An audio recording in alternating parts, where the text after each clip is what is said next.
நமது வீட்டில் உள்ள செப்டிக் டேங்க், அதாவது கழிவுநீர் தொட்டியில் உள்ள கழிவுநீரை மறுசுழற்சி செய்து மீண்டும் அதை பயன்படுத்தும் தண்ணீராக மாற்ற முடியும் என்று கூறினால் உங்களால் நம்ப முடிகிறதா? நமது வீட்டின் கழிவுநீர் தொட்டி எப்போது வேண்டுமானாலும் நிரம்பலாம் என்ற அச்சம் பலருக்கு இருக்கும். இனி அந்த அச்சம் தேவையில்லை. கோயம்புத்தூரைச் சேர்ந்த ஈகோஜென் நிறுவனம் என்றுமே நிரம்பாத பயோ டேங்கை தயாரித்து வருகிறது. இந்த பயோ டேங்கை பயன்படுத்துவதன் மூலம் இனி கழிவுநீரை தொட்டியிலிருந்து வெளியேற்ற வேண்டிய அவசியம் இல்லை. மேலும் இவை சுற்றுச்சூழலுக்கு பல நன்மைகளை ஏற்படுத்துவதாக கூறுகிறார் ஈகோஜென் நிறுவனத்தை உருவாக்கிய சாய் பிரகாஷ்.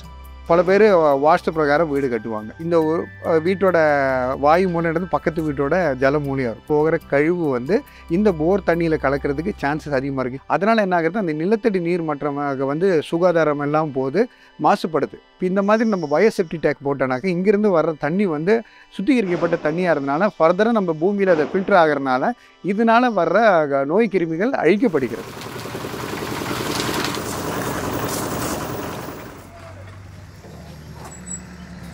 செப்டிக் இதில் பார்த்தீங்கன்னாக்கா ஃபஸ்ட்டு கலெக்ஷன் டேங்க்னு சொல்லுவாங்க. இந்த கலெக்ஷன் டேங்கில் தான் மனித கழிவுகள் சேருங்க. அது சேர்கிற கழிவுகளை நம்ம கல்ச்சர், அதாவது என்சைம்ஸ் உள்ள ஃபீட் பண்ணுவோம். இது பயாலஜிக்கல் மெத்தடாலஜியில் பண்ணுற ஒரு எனரோபிக் பாக்டீரியாங்க. இது உள்ளே ஃபீட் பண்ணுறதுனால அது என்ன பண்ணுது, இந்த ஸ்லட்ஜஸை பயங்கரமாக ட்ரீட் பண்ணி நீராக மாற்றிடும். இந்த நீராக மாற்றுறது ரெண்டாவது டேங்க்கு ஃபில்ட்ரேஷன் டேங்குக்கு போகும். ஃபில்ட்ரேஷன் டேங்கில் சின்ன சிறு துகள்களாக இருக்கும். அது ஃபர்தராக ட்ரீட்மெண்ட் பண்ண தூய்மையான நீர் மட்டும் இந்த ரெண்டாவது ஃபில்ட்ரேஷன் டேங்க்லேருந்து வெளியே போகும். இப்படி சுத்திகரிக்கப்பட்ட கழிவு நீர் அவரவர் விருப்பத்திற்கேற்ப பயன்படுத்தப்படுகிறது. பலர் இதை மீண்டும் பூமியில் செலுத்தி நிலத்தடி நீர்மட்டத்தை உயர்த்துகின்றனர். சிலர் இதை மாடி தோட்டத்திற்கு வண்டிகள் சுத்தம் செய்ய என்று அவரவர் தேவைகளுக்கு ஏற்ப சுத்திகரித்து பயன்படுத்துகின்றனர். நம்ம பயோ டேங்க்ஸ் டிஃப்ரெண்ட் மெட்டீரியல்ஸில் பண்ணுறோம். ஒன்று ஆர்சிசியில் பண்ணுறோம், இன்னொன்று எஃப்ஆர்பியில் பண்ணுறோம், மூணாவது எஸ்எஸ் மெட்டீரியலில் பண்ணுறோம். இது கஸ்டமரோட சிச்சுவேஷனுக்கு, லொக்கேஷனுக்கு ஏற்ற மாதிரி, சைட் ரெக்குயர்மெண்ட்டுக்கு ஏற்ற மாதிரி.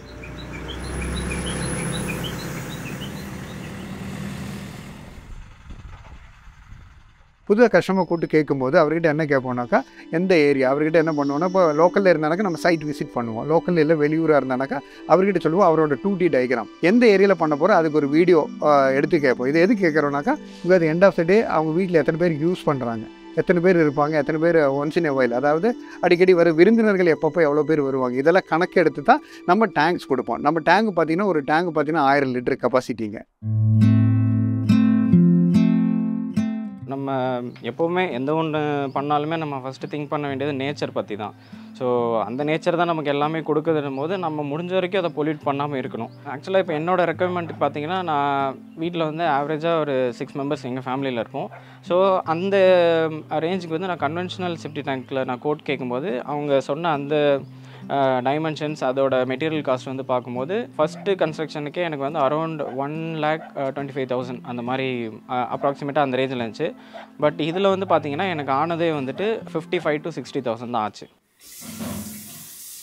ஸோ டெய்லி யூசேஜில் பார்த்தீங்கன்னா இதுக்குன்னு தனியாக நமக்கு எதுவுமே டிஃப்ரென்ஸ் கிடையாது. பட் இதில் நம்ம ஒரு விஷயம் என்ன காஷியஸாக இருக்கணும்னா, க்ளீனிங் நம்ம ஆவரேஜாக ஒரு வீக்லி ஒன்ஸ் ஆர் ட்வைஸ் பண்ணுவோம். அதை பண்ணுற டைம்லலாம் ஆசிட் மாதிரியான க்ளீனர்ஸ் யூஸ் பண்ணிடக்கூடாது. ஏதோ ஒரு கேஸில் இப்போ நம்ம ஒரு வெக்கேஷன் அந்த மாதிரி போயிட்டு ஒரு 2 வீக்ஸ் ஆர் 1 மந்த் நம்ம யூஸே பண்ணல, இல்லை ஆக்சிடென்டலாக யாரோ தெரியாமல் அந்த ஆசிட் அந்த மாதிரி போட்டுட்டாங்க, அந்த மாதிரி பட்சத்தில் மட்டும் நமக்கு அந்த பாக்டீரியா டை ஆகிறதுக்கு சான்சஸ் இருக்குது. ஸோ அந்த மாதிரி நீங்கள் ஒரு சுச்சுவேஷன் இருக்குன்னா சேஃப்டிக்காக அந்த என்சைம் மட்டும் ரீஃபில் பண்ணிக்கணும் நம்ம. ஸோ மெயின்டெனன்ஸ்ன்றது ரொம்ப ரொம்ப கம்மி தான். அதில் இது போன்ற சாதாரண கழிவுநீர் தொட்டிகள் நிலத்தடி நீரை மாசுபடுத்துகின்றன. லாரிகளில் எடுத்துச் செல்லப்படும் கழிவுகள் கடல், ஆறு போன்ற நீர்நிலைகளில் சட்டவிரோதமாக கொட்டப்படுகின்றன. இதன் காரணமாகவே தீவிர சுற்றுச்சூழல் பிரச்சனைகளுக்கு பயோ டேங்க்ஸ் ஒரு மாற்றாக அமைகிறது. மேலும் நம் அனைவரும் இதை பயன்படுத்தினால் மனித கழிவை மனிதர்களே அள்ளும் அவல நிலையை குறைக்க முடியும் என்கிறார் சாய் பிரகாஷ்.